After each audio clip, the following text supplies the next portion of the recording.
सनी ने आज फिर किसी को मार दिया यार। बहुत बुरी तरह मारा है। मुझे भी ये वही सनी है ना जो लंबा सा था, पतला सा, जिसके लंबे लंबे बाल थे। हाँ वही सनी, उसने फिर से किसी को मारा है और वो कोमा में है। डब्लू को बहुत मारा है। हाँ यार सुना है, कॉलेज में तो बहुत हल्का मचा हुआ है। अरे पता है बहन, सनी ने तो कल डब्लू के मार मार के अधमरा ही कर दिया था। अरे हाँ, वो तो आईसीयू रूम में है, वेंटिलेटर पर। उसका बच पाना बहुत मुश्किल है।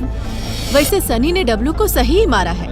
हो सकता है शायद अब वो सुधर जाए। अरे क्या सुधरेगा, वो बड़ा ही बदतमीज किस्म का लड़का है। सनी को आप नहीं जानते, यहीं पास के गांव में तो रहता है। सनी सनी सनी सनी कौन है सनी? सनी नाम सुनकर दिमाग खराब हो गया मेरा तो।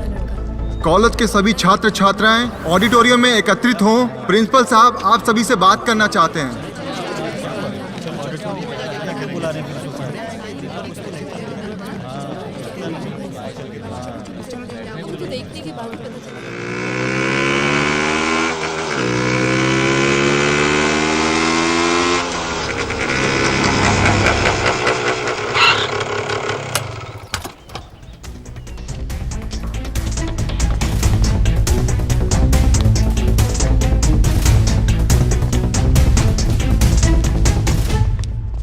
किसने छेड़ा इसे? किसने छेड़ा इसे? अरे कोई बताएगा किसने छेड़ा इसे? हम नहीं चाह रहे कि तुम लोग एक के चक्कर में सब पिटो और सब हॉस्पिटल जाओ।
मैं आखिरी बार पूछ रहा हूँ, किसने छेड़ा इसे?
और अगर ज्योति के उ छेड़े के फिर से प्रयास करल के ना, तो कसम शनिदेव के गर्दनवा कबार के शनिदेव के चढ़ा देवे।